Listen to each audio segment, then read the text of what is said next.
Bonjour à tous, ici Ona Oenacha, rappeur originaire de Liège, mais maintenant je vais à Bruxelles, pas 50% belge ou 50% ivoirien, mais 100% des deux cultures. Et donc je fais un rap où j'aime bien mélanger les genres, mélanger les styles, et voilà, voilà, et je chante aussi.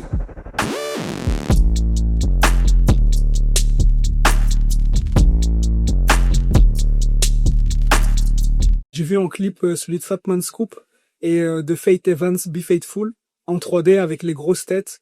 Et quand j'ai vu ce clip-là, j'ai fait wow.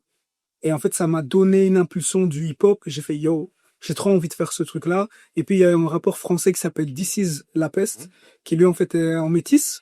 Et c'était le premier rappeur que j'écoutais qui, en fait, parlait de son métissage. Il parlait le fait que c'était dur, en fait, en tant que métis, de se représenter dans la société. Et c'est lui qui m'a fait me rendre compte, OK, je suis un gars qui vient d'un quartier très populaire de Liège, où c'est la galère, où c'est la hesse, machin, c'est compliqué.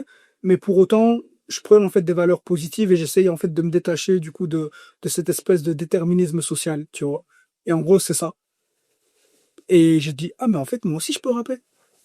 Et d'ici, il m'a fait tilter et j'ai commencé à rapper. Donc, c'est grâce à Monsieur Serim que je rappe. Quand j'ai commencé le rap, j'ai fait de la prod aussi en parallèle. Donc, du coup, j'avais Fruity Loops, j'avais FL. Et puis, en rencontrant Rocco, du coup, mon beatmaker actuel, il m'a introduit à Ableton. Et là,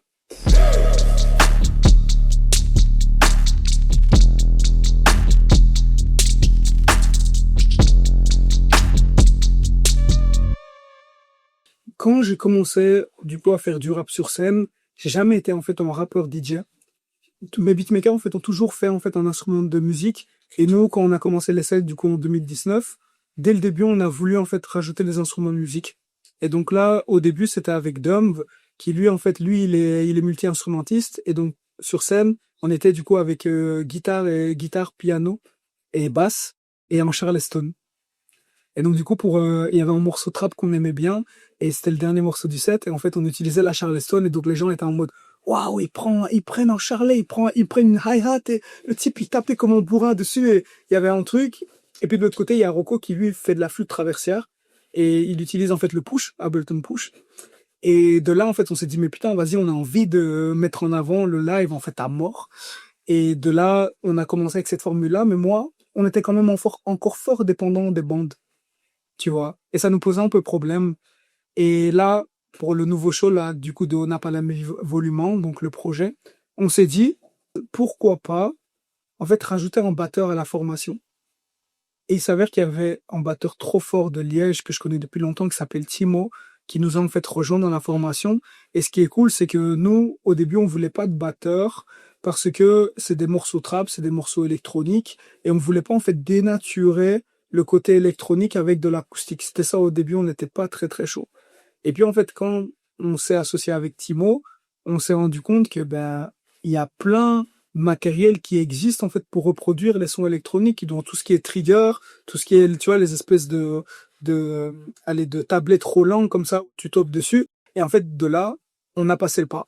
Et donc c'est trop cool parce que là on arrive à avoir une musique live, genre à peut-être 80% maintenant, mais tout en faisant de la musique électronique, tu vois. Et ça c'est trop bien. J'ai toujours rêvé de faire ça.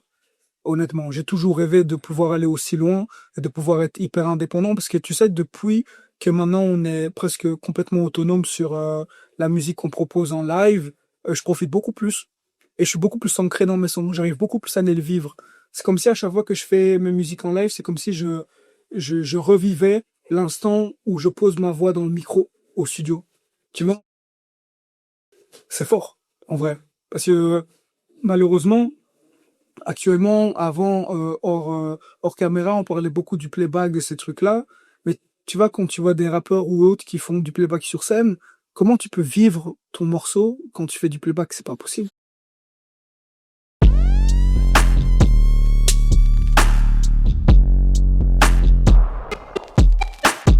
J'ai toujours été énormément touché par les autres genres de musique.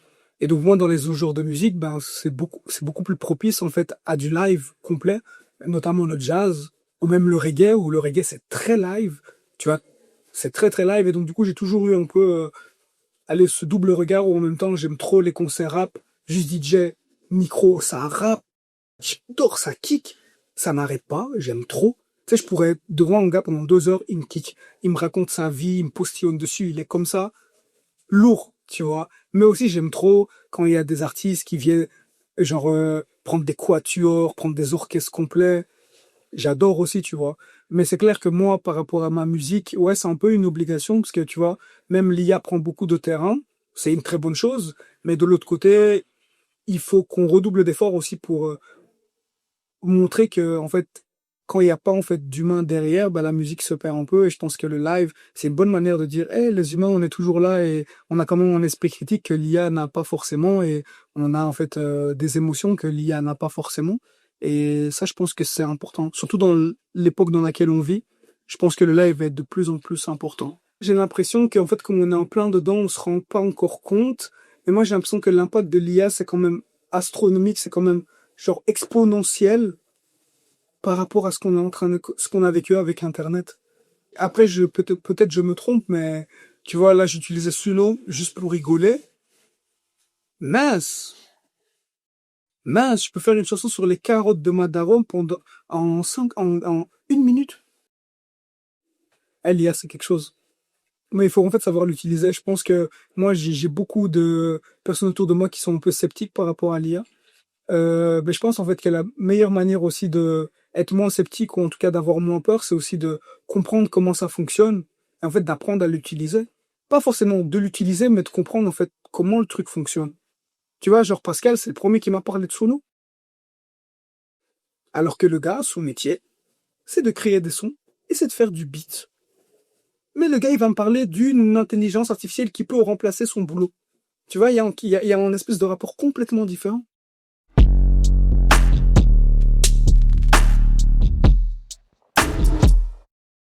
Donc les gars du groupe, il y a en premier temps Rocco, du coup, qui est lui avec la Bolton Push, et avec du coup la Toolbox et le synthétiseur. Et lui, du coup, il fait la 3D et il fait toute la musique du coup de Ona. De l'autre côté, on a Timo, du coup, qui est batteur. Donc lui, il plie sa batterie acoustique, où il a des putains de cymbales qui ont été faits genre dans un certain sable. Il m'a expliqué un truc de fou. Alors c'est dans un certain sable, une certaine qualité de sable, qui fait que après, ils font une espèce de technique avec de l'eau, où ils viennent gondoler certaines, c'est un truc de trop stylé. Et puis de l'autre côté, on a Dumb, qui lui, multi-instrumentiste, pianiste, bassiste, guitariste, et aussi, il est aussi au bac, et lui, il est avec son Expressive E. Et donc, du coup, on a fait le pari aussi d'utiliser le Expressive E, alors que c'est plus un instrument de studio. On a fait le pari de l'utiliser, en fait, en live, parce qu'on aime trop le côté hyper expressif, du coup, de la chose. Et après, il a une basse et il a une guitare. On a mis des grosses pédales de disto et tout dessus, pour vraiment faire sortir le son. Et voilà, ça, c'est mes 3 gars avec moi sur scène. Le logiciel qu'on utilise, on aime bien Omnisphere. On aime bien Random, on aime bien Random Metal. On utilise maintenant pour les effets pas mal Cheat Code. C'est pas pour faire de la promo, mais on utilise pas mal Cheat Code parce que c'est du coup assez bien. En fait, ce qui est cool, c'est que tu peux multiplier les effets entre eux et du coup créer vraiment un son assez unique. Et ça, je trouve ça méga intéressant. En fait, c'est vrai que je te parle du coup des softs qu'on utilise beaucoup de softs, mais c'est vrai qu'en termes de, c'est vrai que j'oublie complètement l'essentiel, c'est que tous les instruments qu'on utilise sur scène, on les utilise aussi en fait en studio. En fait, c'est ça qui est cool, tu vois. Sauf la batterie. Dès lors que maintenant on a rajouté un drummer, c'était un peu moins facile. Tu vois, parce que du coup, c'est couper toutes les drums d'une prod, c'est exporter du coup chaque piste de drum de la prod, de l'envoyer dans son truc électronique, la Roland, et dans certains moments, en fait, se rendre compte que quand lui il joue, vu que que c'est pas métronomiquement, tu vois, ça fait que ça va pas. Donc en fait, on teste la version acoustique et en fait l'acoustique, tu vois, et c'est du coup tout des réarrangements qu'on doit refaire. C'est pas forcément le truc le plus facile parce que du coup, tu sais aussi passer en live, on oublie souvent que on peut pas juste passer en live de manière autonome, on doit passer aussi en live avec du coup l'ingé son qui nous accompagne. S'il y a un vrai travail, tu vois, quand tu ajoutes une batterie ou même quand tu as déjà différents instruments, avant les instruments, Tim les faisait les gérer lui depuis du coup son logiciel. Lui, il utilise Reason, mais ce qui fait que tu vois, il envoie un signal avec genre 15 instruments dedans, tu vois, en termes de mixage, etc., ça va pas. Et donc là, maintenant aussi, c'est apprendre à sortir piste par piste, tu vois, le multipiste, etc. Et donc, tout change. Parce qu'avant, on avait quand même beaucoup de latence, surtout que, voilà, gros big up aux gens de Reason, mais voilà, il n'y a pas forcément de mise à jour tous les jours. Voilà, il n'y a pas de mise à jour tous les jours, donc ce qui fait que, effectivement, Team, des fois, il doit un peu, genre, faire des flammes avec en caillou et en bâton, tu vois. Mais là, ce qu'on a déjà fait aujourd'hui, c'est le maximum qu'on peut faire par rapport aux contraintes techniques qu'on va avoir avec les capacités des salles qu'on peut remplir. Tu vois, parce qu'il y a aussi une réalité que voilà, mais si je veux faire péter les feux d'artifice et tout, ben, j'ai pas encore la capacité de remplir une salle où je peux faire péter les feux d'artifice. Et donc, du coup, je dois quand même aussi être conscient des contraintes que j'ai aussi par rapport à ma notoriété.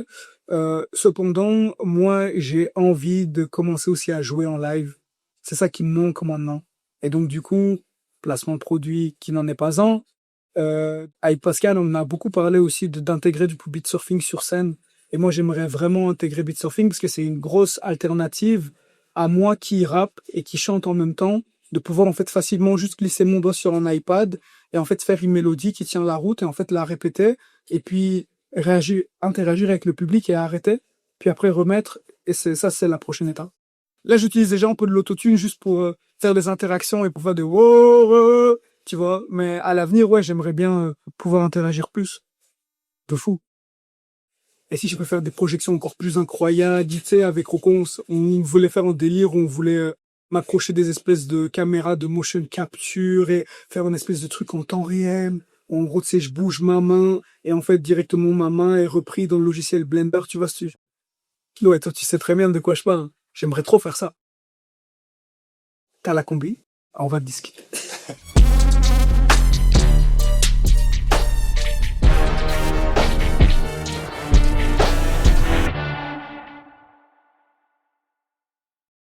Vive le live, vive la composition, vive la créativité. Même si les temps sont durs pour le moment, c'est important de garder quand même la face et de faire en sorte que notre petite flamme qu'on a à l'intérieur de nous reste toujours vivante. Aïe. Aïe.